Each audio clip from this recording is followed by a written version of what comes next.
Donc, on va parler de l'empreinte carbone du code legacy, surtout comment la réduire avec l'IA.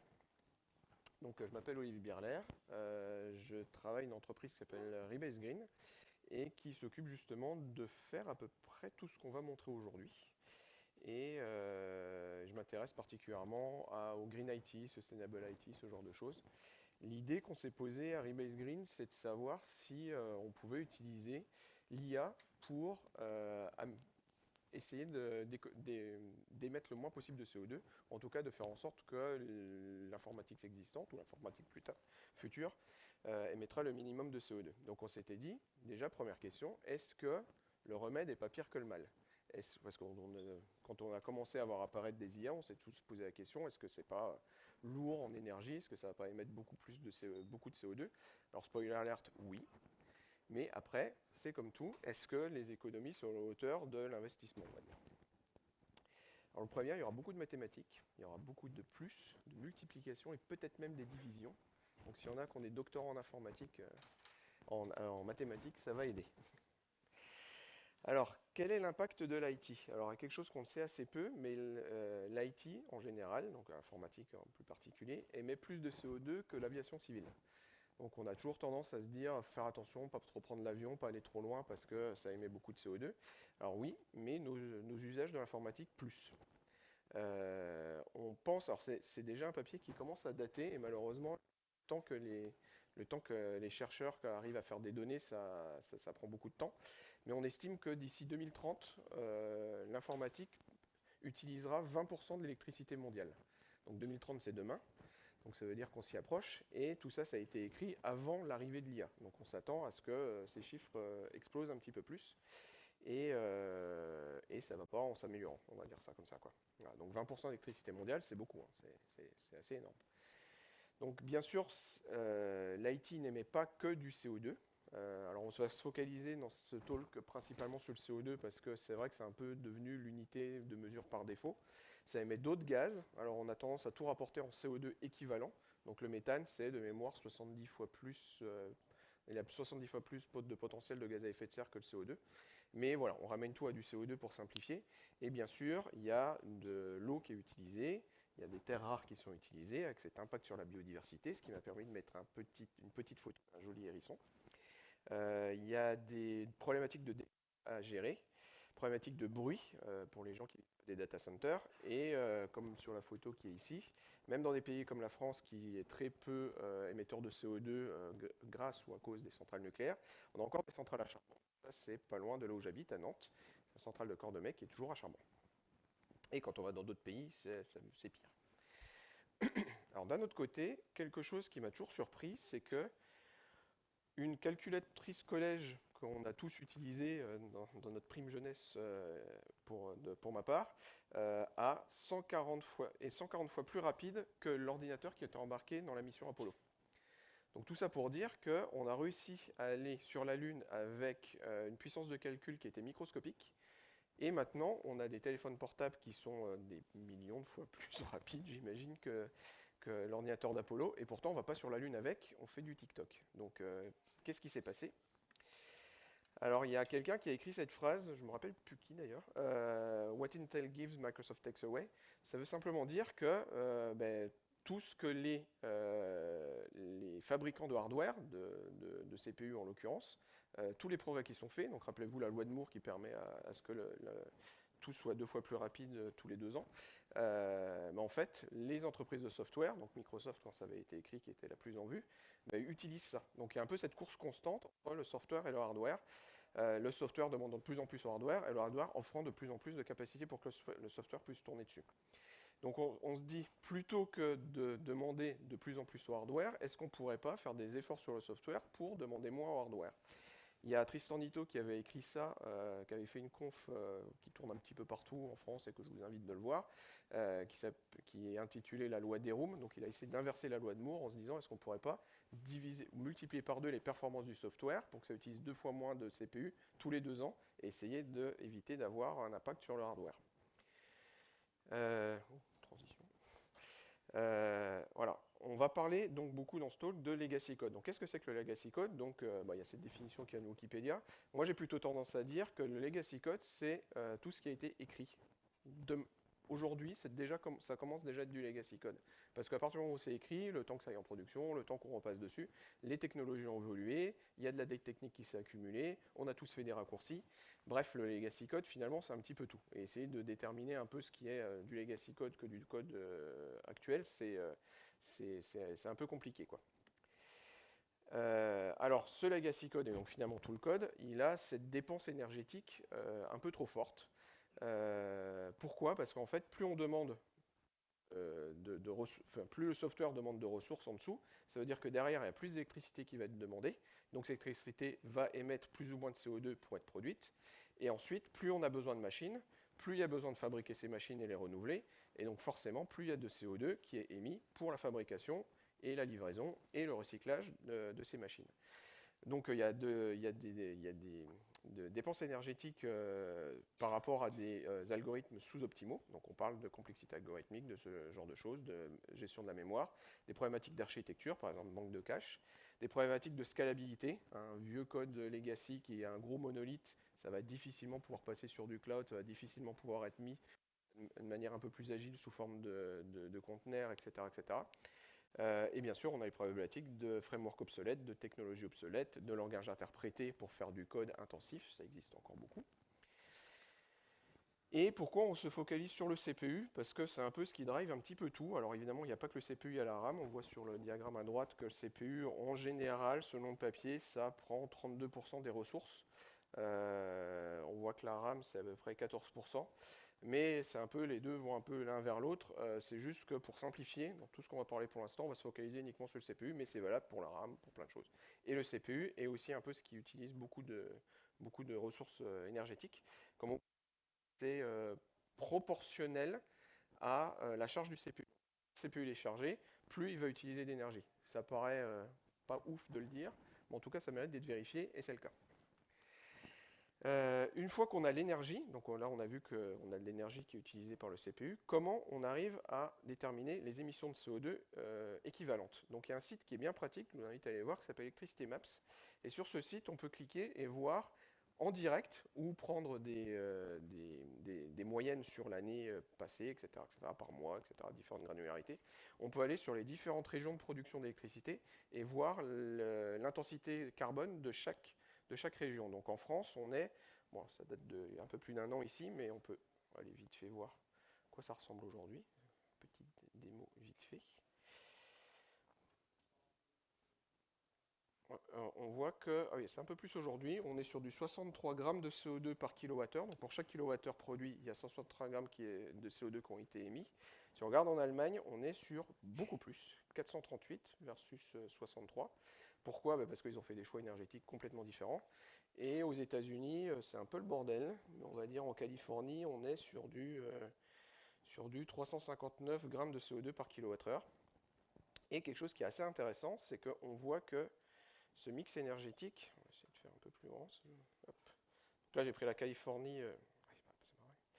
J'ai pris la Californie parce que finalement, c'est un peu là où notre informatique, nos usages, ils sont créés et surtout hostés encore. J'aurais pu prendre la Virginie plutôt, d'ailleurs. Mais on voit que clairement, ça change au fur et à mesure de la journée. Voilà, on voit qu'au milieu de la journée, on est sur 45% de solaire. On a même de la batterie, beaucoup de batterie. Et le gaz naturel, on est à peu près 36%. Donc on voit bien en fonction de la journée, on peut avoir de l'heure, on peut avoir beaucoup de grosses différences en termes d'émissions de CO2. Si on regarde sur le nombre de grammes de CO2 par kilowattheure, pendant qu'il y a eu du solaire, on a un grand dip, 184 versus 300, 350. Donc voilà, c'est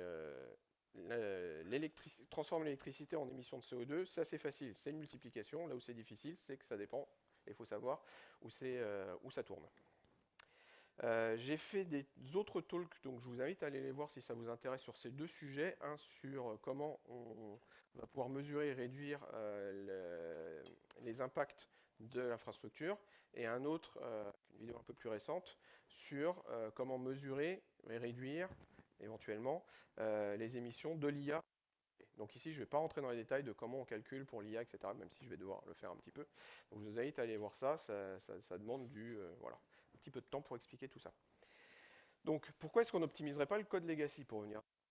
Effectivement, il y a cette problématique d'émissions de CO2 et aussi une problématique d'effort qui a été chiffrée par une entreprise qui a fait une super étude qui montre que chaque ligne de code, c'est à peu près 3,61 $ de coût. Donc du coup, ça veut dire que si on a du code qui est d'un million de lignes de code, comme ça arrive régulièrement dans des entreprises, voilà, je ne sais pas si vous avez des chiffres en tête sur vos projets respectifs, mais ça commence à chiffrer beaucoup. Donc est-ce qu'on a le budget? Déjà, c'est compliqué. Donc on va prendre un exemple, alors c'est vraiment un exemple purement fictif, juste pour exercice de pensée. Et c'est des calculs, comme on dit en anglais, back on the envelope, c'est-à-dire c'est des choses qui ont été faites un petit peu à l'arrache. Mais l'idée, c'est de voir un peu les ordres de grandeur. Donc si on prend Django, on est sur 360 000 lignes de code. On estime à peu près 33 000 déploiements, alors ça ne veut rien dire. Du coup, on n'a pas les chiffres pour savoir combien ça émet, mais on va faire ce calcul sur cette base-là, quoi. Donc on va considérer qu'il y a à peu près 1,3 million de dettes techniques par rapport aux chiffres que j'ai montrés tout à l'heure.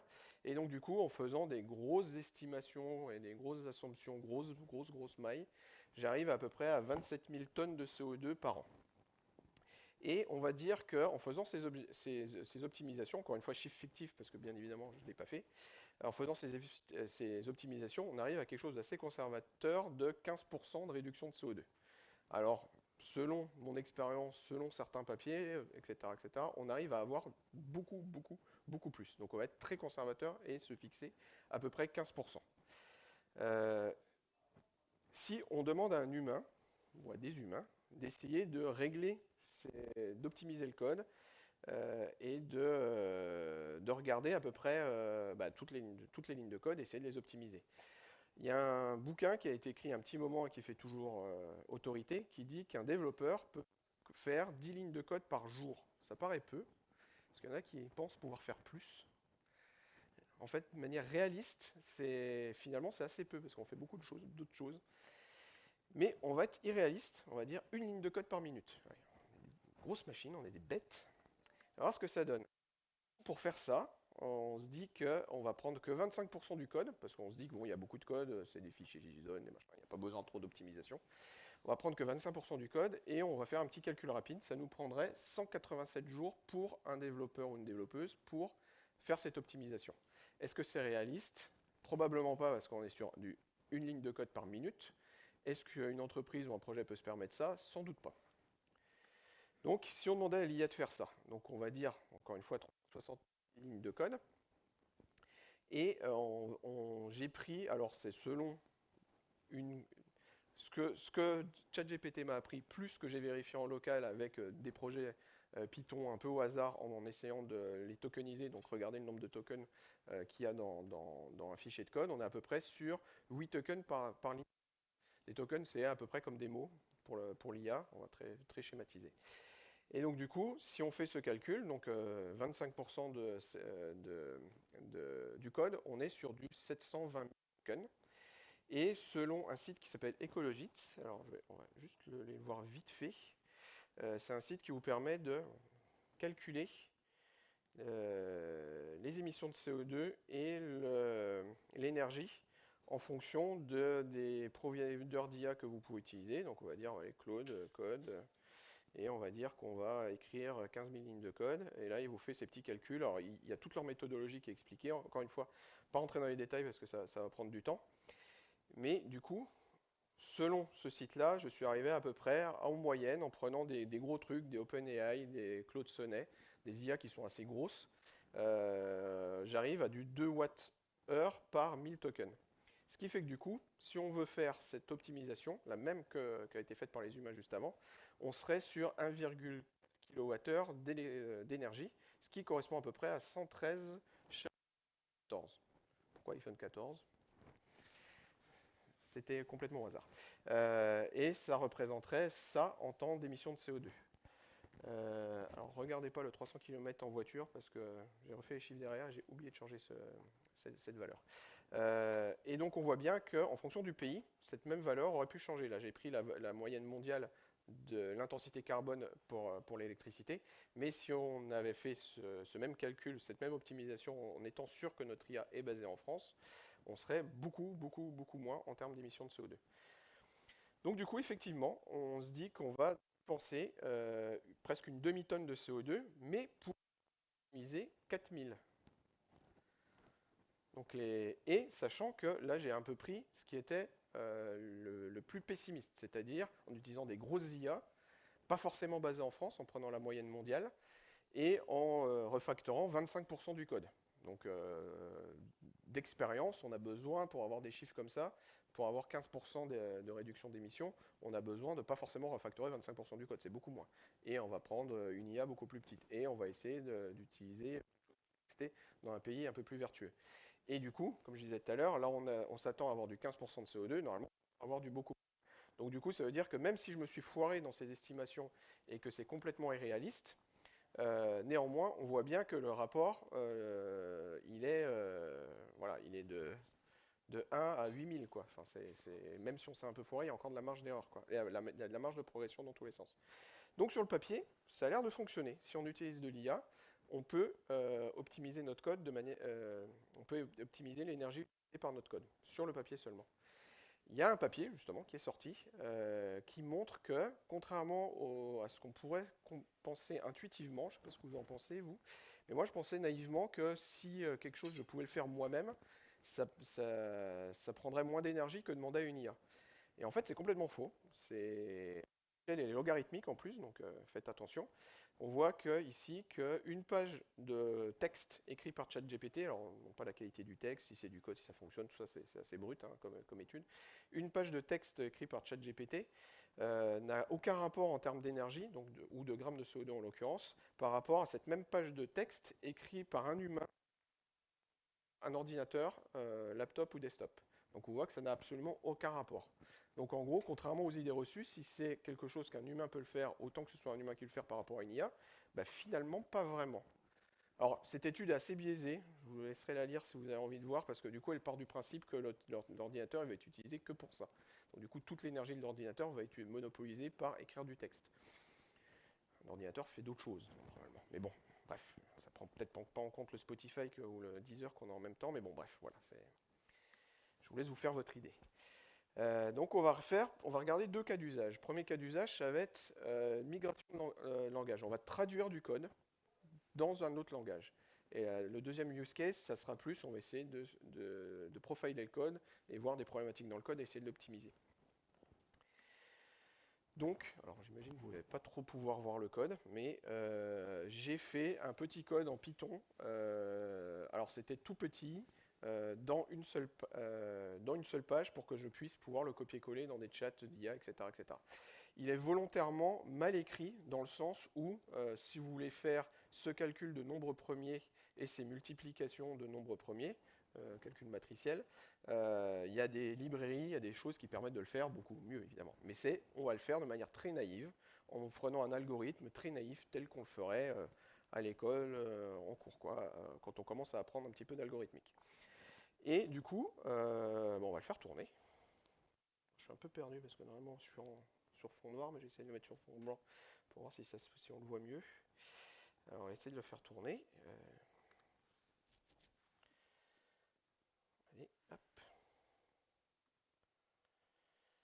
Donc je clique ici, et là ça va faire tous ces petits calculs, et ça prend 2,37 secondes. Alors évidemment, je calcule 10 000 ou 100 000 nombres premiers, donc c'est quand même, voilà, il y a un petit peu de taf, et puis toutes les multiplications qui vont avec. Donc du coup, voilà, là on part de cette base, donc c'est du bon vieux Python, et ça prend beaucoup de ressources, ça prend du temps. Donc premier réflexe que j'ai eu, c'est est-ce qu'on ne peut pas juste compiler du Python? Parce qu'effectivement, si on compile du Python, là on arrive à des performances qui sont beaucoup mieux. Donc là j'ai utilisé Cython, donc qui va compiler du Python en C. Et je ne vais pas faire la démo parce que ça prend quelques secondes et on ne les a pas. Mais on va arriver à peu près à diviser des performances par deux, ou plutôt les multiplier par deux, enfin diviser le temps pris par deux. Si on utilise d'autres technos, j'ai utilisé PyPy aussi, je suis arrivé à moins d'une seconde. Donc, ah oui, 0,23 secondes. Donc voilà, c'est assez efficace. Déjà, premier réflexe, vous embêtez pas à tout réécrire, compiler, c'est déjà bien. Mais bon, on va essayer de tout réécrire. Alors pourquoi j'ai pris le Python? Parce que je suis tombé sur ce papier qui montrait l'efficacité énergétique des différents langages. Alors on voit bien que les langages implémentés, c'est tout ce qui est en bas. Donc le Python, c'est pas le pire, le Perl est un peu pire. Et pourquoi le Rust? Parce que c'est celui qui est tout en haut après le C. Donc on va essayer de traduire du Python vers le C. Et en théorie, on est censé diviser l'énergie utilisée par 75, ce qui est quand même assez énorme. Donc premier réflexe que j'ai eu, et parce que j'ai commencé à faire ce genre de choses il y a peut-être 1 an ou 2, non plutôt 2 ans maintenant, c'est-à-dire qu'à l'époque, il n'y avait pas encore des agents de code, tout ça. Voilà. C'était encore un peu ChatGPT, on écrit un truc et on regarde ce que ça donne. Donc ChatGPT, ça a pris quand même 4 échanges, donc c'est pas si mal. Mais j'ai eu du code qui ne fonctionnait pas, l'HTML n'était pas rendu, donc du coup n'avait pas été traduit, tout n'avait pas été traduit de manière exactement le même. Mais au bout d'un moment, j'arrivais effectivement à avoir du code Rust qui fonctionnait et à avoir une image qui ressemble à peu près à ce qu'il y avait avant. Et on est descendu de 2 secondes et demie, 2 secondes et demie à moins de 1 seconde. Du coup, c'était plutôt cool. Sauf que bon, on va pas faire ça à la main tout le temps. Et encore, c'est juste un fichier avec quelques centaines de lignes de code. Si on commence à avoir des projets un peu plus gros, on va vouloir faire ça un peu mieux. Donc j'ai utilisé Claude Code. Dans le reste de la démo, j'ai beaucoup utilisé Claude Code. Remplacez Claude Code par votre agent de code favori, évidemment. Juste celui-là, il est populaire, il fonctionne. Il y a pas, voilà. J'ai essayé de le mettre en place quelque chose en local, parce que je suis venu en train, et le train, le réseau, c'est pas ça. Bon, j'ai pas réussi pour la démo ici, mais je l'avais déjà réussi à la maison. Vous pouvez utiliser d'autres trucs avec des Olama qui font tourner des petits modèles en local. Ça peut très bien fonctionner. Mais bon, là, on va utiliser Claude Code. Encore une fois, on va prendre le cas extrême, le pire en termes d'énergie. C'est gros, ça prend beaucoup d'énergie. Ça tourne probablement aux États-Unis, donc avec un mix énergétique pas top. Donc du coup, si on arrive à faire mieux, c'est toujours mieux. Donc du coup, on va demander à Claude Code de regarder. C'est pas du tout la bonne copie d'écran. Ok, très bien. Peu importe. Cette copie d'écran est correcte. Alors je vais regarder le. Hop, je suis un peu perdu. Ouais, je vais regarder le prompt si j'arrive à le retrouver. Il est là. Voilà, il est là. Donc c'est un prompt un peu plus grand. Donc du coup, je lui ai dit, voilà, le code Python il est là, le code Rust vous allez le mettre là, il y a un makefile qu'il faut faire attention, je veux que ça compile sans erreur, que les tests unitaires soient traduits, que les tests d'intégration continuent à fonctionner, je veux exactement conserver l'algorithme, donc même si c'est de l'algorithme foireux, je veux garder le même, je veux juste traduire du Python vers du Rust, pas faire d'optimisation, aucune optimisation. Et du coup, l'HTML doit être exactement le même, enfin pas aux espaces près, etc. etc. Et ça, alors je peux le faire tourner, bon, on va le lancer, on va voir ce que ça donne. On va lui demander, hop, c'est parti mon kiki. Donc on va juste lui coller tout ça, et puis il va s'y coller, il va le faire. Bon alors on va peut-être pas attendre 15 ans non plus. J'ai fait un petit backup de à quoi ça ressemble, donc on voit le code Python qui est ici. Donc voilà, comme on montrait tout à l'heure, je ne sais pas si vous voyez bien, l'écran est petit, mais on voit que le code Python, voilà, il fait un peu ce qu'on a dit, nos calculs de prime, etc., etc. Et le code Rust, il fait la même chose, mais en Rust. Voilà. Donc du coup, on va le lancer. Donc là, c'était le code Python qui était lancé, et on va lancer notre Rust. Et là, on va voir que boum, de 2, et des brouettes à 0,11 secondes. C'est top. Mission accomplie. Alors, du coup, bon, je pense que maintenant, tout le monde a utilisé à peu près des IA, mais grosso modo, d'abord, j'avais déjà essayé de demander à une IA juste migre en Rust. Ça marche pas top. On demande, du coup, concrètement, qu'est-ce qu'on fait? C'est qu'on demande à une IA migre en Rust du code qui pas, on va le valider à la main, faire des tests et tout, demander aux IA de fixer, on copie-colle les logs, etc., etc. Ça marche, mais ça prend du temps. Et au final, qu'est-ce que ça fait tout ça? C'est Claude Code, et si on a d'autres équivalents, on lui demande de migrer et il va faire toute la boucle, valider, vérifier que le code est similaire à l'original, passer tous les tests, etc., etc., jusqu'à être OK, et faire les fixes jusqu'à être OK. Voilà. Donc, au niveau des impacts, alors j'ai fait les calculs en termes de CO2, et j'ai fait surtout, c'est que j'ai wrappé un peu tout mon code. Alors, ça serait un petit peu long à montrer, mais j'ai wrappé tout mon code en utilisant cette petite astuce. Donc, dans Claude, on peut demander d'être verbose et de faire de l'output en JSON et de tout mettre dans un gros fichier JSON. Et du coup, on a toutes les métriques d'usage de cette migration. Donc il y a eu beaucoup d'échanges. C'est des échanges qu'il a fait tout seul avec lui-même, mais il y en a beaucoup. Et du coup, j'ai fait un petit script qui concatène tout ça, et voilà le nombre de tokens que ça a pris pour les deux modèles qu'il a utilisés. Donc du coup, avec le même site, j'ai fait les petits calculs pour vous, et je suis arrivé sur de 35 grammes de CO2 pour faire cette migration-là. Et 72 Wh. Donc du coup, j'ai mesuré aussi en utilisant un outil qui s'appelle Code Carbone, je le remontrerai après, combien d'énergie prend ces requêtes, les petites requêtes qui fait les calculs de prime. Alors il n'y a pas de cache, il n'y a rien, donc à chaque fois ça refait tout. Donc on est à 0,032 Wh pour 5 requêtes.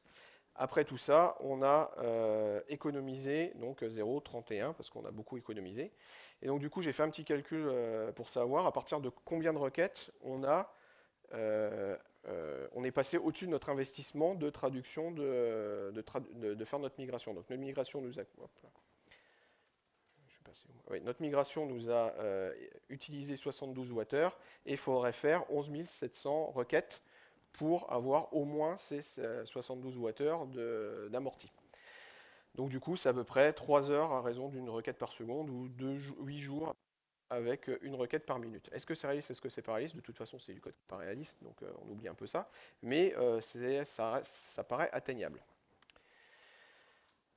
Donc effectivement, traduire du code en Rust, ça économise du CO2. Et le problème, c'est qu'il faut faire ça si on est sûr que notre migration en utilisant une IA va émettre moins de CO2 que ce qu'on attend comme économie. Ça me paraît logique. Donc, quoi choisir comme IA?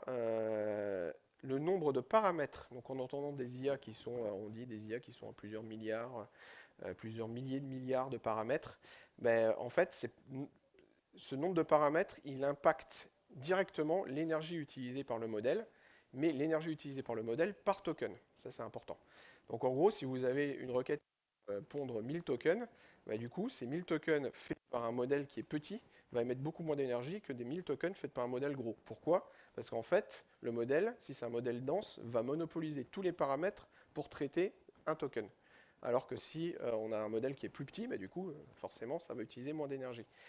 Ça, c'est vrai pour les modèles denses. Maintenant, on a des modèles qui sont sparses. Maintenant, on a des modèles qui sont mixture of experts. Néanmoins, même si on a des mixture of experts, donc c'est plusieurs experts qui vont être experts en ponctuation, etc., etc. Et on ne va pas tous les monopoliser pour tous les tokens en même temps. Mais néanmoins, chaque modèle expert, c'est un petit modèle, mais qui est dense. Donc du coup, on a à peu près ce même nombre de calculs qui peut être fait. Si on va sur le site écologique que vous avez montré, ils prennent ça en compte. Donc ils prennent en compte le nombre de paramètres quand on fait une requête. Donc en gros, des gros LLM, ça émet plus de CO2. J'ai fait une petite liste, alors je vous mettrai le lien pour le slide si vous voulez voir avant, avec des petits calculs pour voir l'énergie utilisée par 1000 tokens. Effectivement, on voit que des ChatGPT 4, on est sur du 1000 Wh comparé à du CodeGemma où on est sur du 3 Wh. Donc il y a quand même une bonne différence. Alors si on voudrait faire la migration complète, forcément, plus d'un fichier, ça reste un petit peu le bordel avec mon modèle, donc on laissera ça pour une autre fois. Deuxième use case, on va essayer de profiler du code et demander à une IA de fixer ce qu'on appelle ces hotspots, donc c'est-à-dire ces bouts de code qui sont pas suffisamment efficaces. Donc on va faire le schéma suivant, c'est qu'on va faire un truc dans du Docker. Pourquoi dans du Docker? C'est que ça permet d'un peu d'isoler. Normalement c'est mieux sur une machine dédiée évidemment. Ça permet d'un peu isoler pour faire le profiling et après faire le profiling énergétique. Donc on va d'abord faire le profiler. On voit ici, donc prenez votre profiler favori. Ça va donner une liste de hotspots, donc ça va nous dire là où dans le code, là où ça utilise le plus de CPU. Et pour tous ces hotspots, on va les fixer, vérifier que le test fonctionne bien, et on va faire ça un certain nombre de fois jusqu'à ce qu'on soit content. Un peu plus compliqué que ça. Et ensuite, évidemment, je vous conseille, si vous faites ça sur une branche à part, vérifier, et après faire une petite pull request pour que ça n'aille pas en production sans que l'humain ait regardé. Et je vais utiliser bien sûr Claude Code pour faire tout ça. Donc pour ça, j'ai besoin d'un scénario, d'un projet et d'un scénario. Donc, le scénario, c'est super important parce que qu'est-ce qu'on appelle, pour profiler, qu'est-ce qui est réaliste, qu'est-ce qui correspond à la charge habituelle. Donc ça, je vous laisse voir en fonction de ça. Pour faire quelque chose d'assez simple, j'ai fait du file processing. Donc en gros, j'ai cherché un projet qui permette uniquement de traiter un fichier. C'est assez facile, entrée du texte, sortie du texte, et on a une charge à monitorer qui est assez propre, quoi. J'ai pris un projet en Java, histoire de changer du Python et prendre du code compilé cette fois. Et j'ai pris ce projet-là. Alors à la limite, on s'en fout de ce que ça fait, c'est pas le sujet ici, on va être assez... voilà. Mais ça, grosso modo, ça prend du texte et ça le transforme en une espèce de markdown. Je pointe pas du doigt de telles erreurs, etc. sur ce projet-là, c'est pas le sujet. Le sujet, c'est de prendre un code qui est réaliste, qui existe et que des gens utilisent en open source. J'ai fait un fork, évidemment, utiliser une fork pour pas polluer si ça vous amuse de commiter ce qui a été optimisé. Et voilà, donc on va... Notre scénario, du coup, ça va être juste un texte en entrée. Ce texte, j'ai pris quelque chose d'assez gros, l'anthologie de Shakespeare. Pourquoi? Parce qu'en fait, si on prend du texte qui est assez petit, tout le démarrage du code et le boilerplate va prendre énormément d'énergie par rapport à juste la tâche qu'on va lui donner. Donc du coup, pour qu'on voit vraiment les pics de CPU, il faut prendre une grosse charge de travail. J'ai pris Shakespeare et même pour le profiling, je prends un truc encore un peu plus gros. Et pour le faire tourner, du coup, on va lui donner beaucoup de place en termes de heap, de taille de mémoire, et on va lui mettre, voilà, on va lui piner le CPU pour être sûr qu'il utilise le même CPU, un seul CPU, et on va profiler ça en utilisant JFR, donc c'est juste la JVM, on va lui mettre des paramètres pour qu'il va profiler tout ça. Donc on peut regarder à quoi ça ressemble. Alors je l'ai fait juste avant de venir. Ah oui, alors texte Shakespeare, juste vérifier que effectivement c'est bien du Shakespeare. To be or not to be, il est bien là. Et du coup, j'ai fait ce profiling. Alors, je vais pas le runner ici parce que ça prend un petit peu de temps, ça prend quand même presque une minute. Mais ça donne quelque chose de comme ça. Donc, on va avoir un fichier JSON avec. Alors, dans le profiling, ça va donner un fichier JFR qui est imbitable. J'ai fait un petit truc qui va le lire et nous écrire ça sur un JSON de manière utiliser notre IA derrière. Donc, du coup, on arrive à ce résultat qui va être, on va avoir ce fichier sur cette ligne, sur ce bout de code. Ça prend quand même 35% de CPU juste pour faire ça. Juste pour vérifier que le caractère est bien un white space. L'autre, ce point read, il prend 17% de CPU à chaque fois. Donc du coup, est-ce qu'on ne pourrait pas optimiser ça? Donc du coup, c'est une liste d'hotspots, on va itérer sur cette liste d'hotspots. Avant de faire ça, on va regarder avec un peu l'état en termes d'énergie de ce projet. Donc du coup, on va faire un petit make énergie ici. Hop. Ça marche pas. Pourquoi? Parce que je suis pas dans le bon folder. Voilà. Donc ça veut utiliser un projet qui s'appelle Code Carbone. Code Carbone, c'est une librairie Python qui va permettre de lancer des process et il va regarder l'énergie et le CO2 pris par ce process. Ça marche, le process qu'on moniteur n'est pas forcément du Python, dans notre cas ça va être du Java, donc peu importe. Et donc du coup on a rappelez-vous cette petite méthodologie qui est que l'énergie, on multiplie par l'intensité carbone du réseau dans lequel on est et ça nous donne à peu près le carbone. C'est simplifié, c'est plus compliqué, mais voilà, ça fait ça. Et on va considérer uniquement le CPU, encore une fois, comme je disais tout à l'heure, pour des raisons de simplicité. Donc code carbone, si ça vous intéresse, j'ai mis le code en ligne, je vous mettrai les liens, il y a les liens un peu plus tard. Mais du coup, je vais le faire tourner 3 fois, à chaque fois, pour être sûr d'avoir une moyenne, pour voir s'il n'y a pas parfois voilà, mon ordinateur qui ralentit un petit peu à un endroit. Et surtout, du coup, oui, non, voilà, je vais faire tourner 3 fois. Et du coup, on arrive à ce résultat-là. Donc sur ces 3 mesures, on arrive à faire tourner notre text mark sur l'anthologie de Shakespeare et ça nous prend 500 joules à peu près. Donc, c'est assez beaucoup pour ce que ça fait, on va dire. Maintenant, c'est comme l'anthologie de Shakespeare, on va dire que c'est peut-être pas fait pour ça. Et maintenant, on va essayer de d'abord l'analyser. Alors pourquoi l'analyser? C'est que c'est juste pour permettre à l'IA, quand elle fait ses optimisations, de ne pas avoir à se taper toute l'analyse du code pour savoir un peu ce que le projet il fait d'abord. Donc d'abord on fait une petite analyse et on demande à Claude Code d'analyser le projet et de pondre un fichier dans lequel on va mettre qu'est-ce que ça fait, l'organisation en termes de directory, tout ça, donc ça va les permettre d'aller un tout petit peu plus vite derrière. Et ensuite, on va, avec ce prompt-là, qui est assez simple finalement, lui dire de fixer le hotspot. Donc qu'est-ce que ça dit? D'abord, on va regarder l'analyse qu'on a fait au précédent. On va regarder le fichier dans lequel on a mis tous nos hotspots. Et on va lui demander d'aller dans le folder dans lequel le code a été cloné, de prendre les 3 premiers hotspots et de les optimiser et de s'assurer que les tests passent et qu'il n'y a pas de failure et que ça continue à fonctionner. Donc du coup, je ne vais pas le lancer parce qu'encore une fois, ça prend un petit peu de temps. Hein, c'est un petit peu de temps. J'ai fait tout à l'heure, ça a pris 2 minutes et demie. Donc ça va, ça reste raisonnable. Donc j'ai fait cette petite optimisation et là du coup, il lui dit voilà, j'ai bien effectivement vu 3 hotspots. Le fichier émetteur, il a bien cette méthode qui a 32% de CPU, etc., etc. Et après, il va faire son petit plan et itérer là-dedans pour faire tout ça. Encore une fois, prenez un équivalent si vous n'avez pas envie de Cloud Code. Voilà. Et à la fin, il nous dit c'est bon, j'ai fait toutes les optimisations, il a fait tel type d'optimisation, et on voit qu'effectivement, il y a du code qui a été changé, et qu'il y a bien le code, il a été changé de la bonne façon.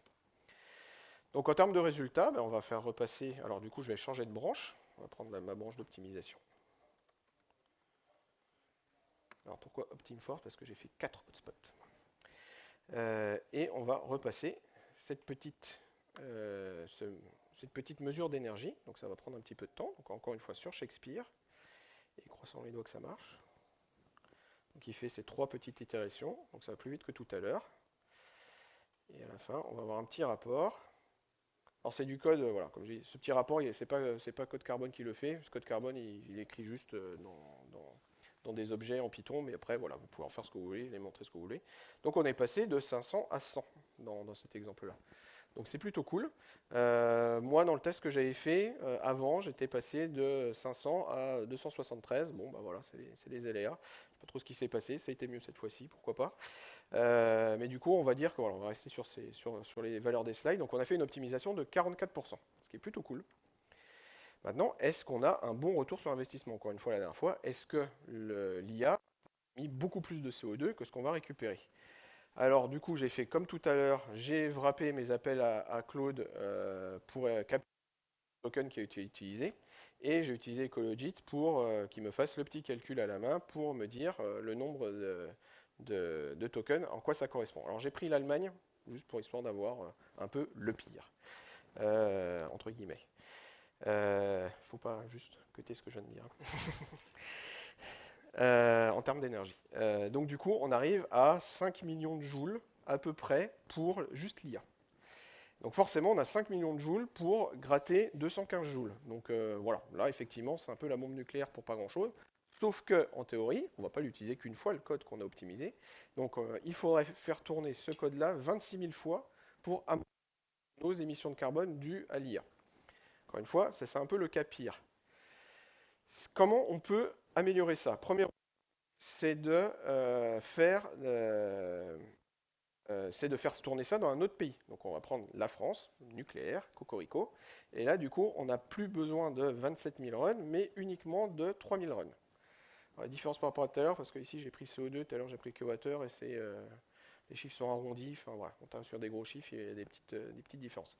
Mais du coup voilà, on passe de 27 000 runs à 3 000 runs, c'est plutôt cool. Voilà, donc déjà 3 000 runs, faire tourner un outil open source 3 000 fois, ça devient déjà un peu plus réaliste. Deuxième option, c'est plutôt que d'utiliser Claude, utiliser une IA qui soit beaucoup plus petite. On ne lui demande pas de faire des trucs de taré non plus. Hein. À part peut-être l'analyse, on peut peut-être encore garder un truc comme Claude ou GPT, mais pour juste que les petites optimisations qu'on a vues tout à l'heure, enfin Is White Space, ce genre de trucs, c'est pas bien compliqué. On peut demander à CodeGemma, Astral, etc., etc. Donc j'ai pris voilà, un petit peu de manière random quelques autres modèles, et du coup le faire en France. Et si on fait ça, on arrive à 133 runs. Donc est-ce que ce projet, on va le faire tourner 133 fois? C'est un projet mondial, open source. Bon, c'est déjà un peu plus réaliste.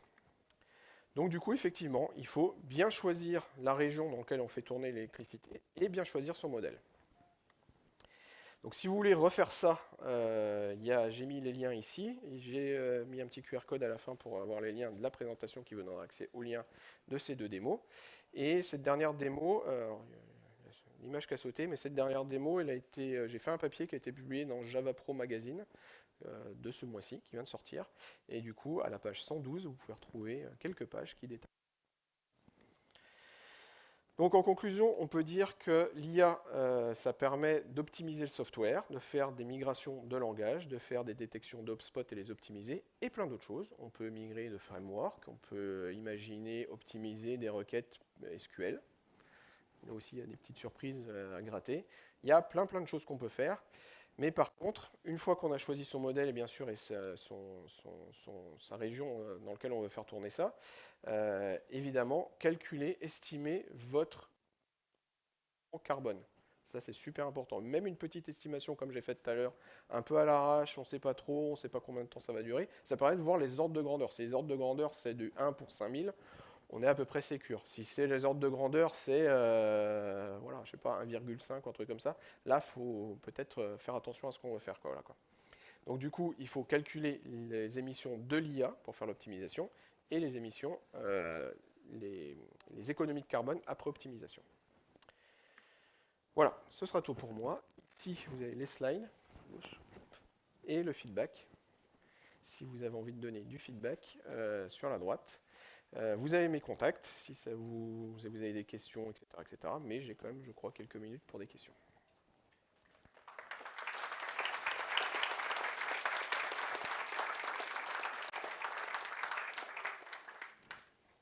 J'espère que je ne vous ai pas trop perdu en mathématiques avec toutes ces multiplications, ces divisions, ces additions.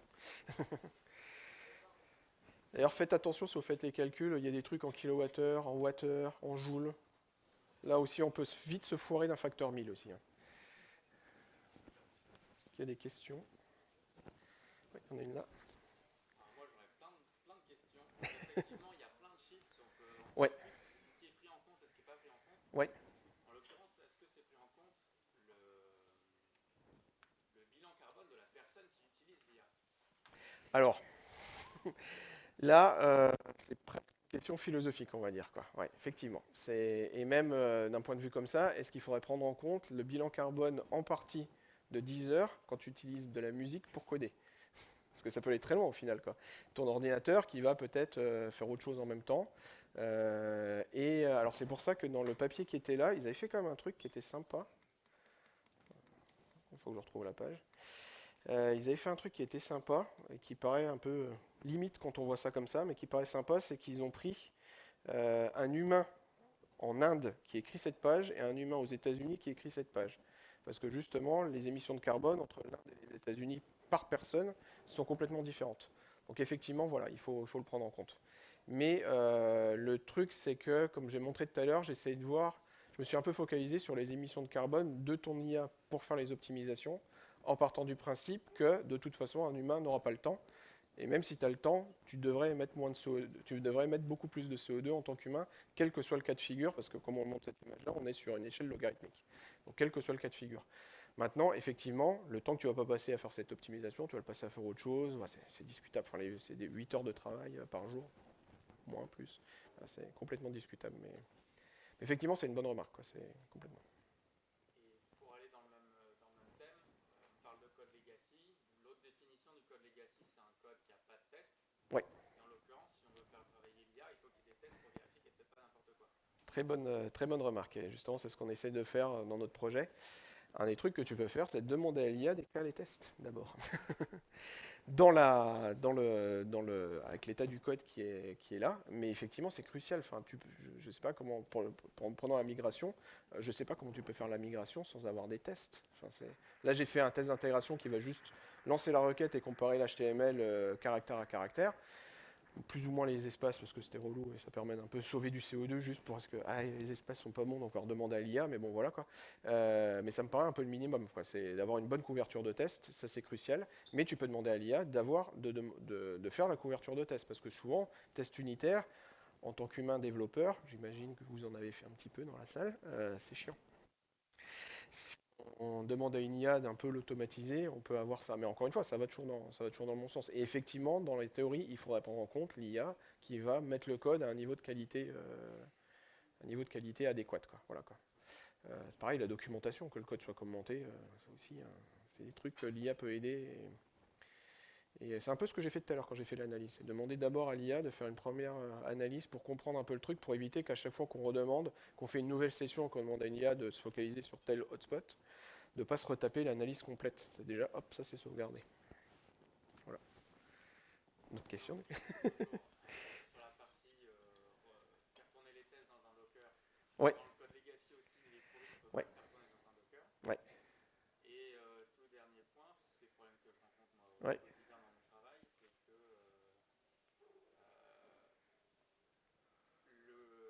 les très vieux codes très mal construits, Ouais. qui sont même pas testables tout court. Mhm. Et laisser pour l'instant, j'ai pas réussi à faire tourner une IA qui arrive à écrire des tests qui font tourner des codes Ouais. qui sont complètement couplés dans tous les sens avec une base de données. Ouais. Alors, il y a des autres techniques pour faire ça, parce que là, on déborde un peu du sujet, effectivement, c'est plus comment faire des tests sur du code legacy. Il y a des trucs qu'on peut faire aussi, c'est juste faire tourner les logs. Si tu as les logs si c'est un truc web, par exemple, tu refais tourner les logs. Comme ça, tu as une charge de travail qui est à peu près réaliste, on va dire, quoi. Il y a d'autres trucs qui, plutôt que de faire tourner un truc, comme j'ai fait avec Code Carbone, où on lance une charge et après on regarde l'énergie qui a été utilisée. On peut aussi faire, il y a des outils qui permettent de monitorer le code, un peu tous les outils, les Grafana, tout ça, on peut voir un petit peu les charges et puis faire des calculs comme ça. Maintenant, si on part de quelque chose de complètement de zéro, peut-être demander à l'IA de le moderniser un petit peu avant. Et parfois on y arrive, quoi, effectivement. Mais là, du coup, tu vas travailler complètement dans le noir au début. C'est bon, c'est fini. Ouais.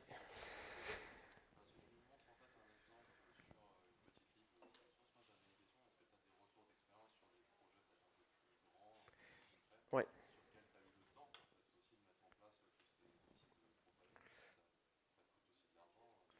Ouais, tout à fait, tout à fait. Du coup, là pour l'instant, on n'a pas de produit qui est prêt à la commercialisation.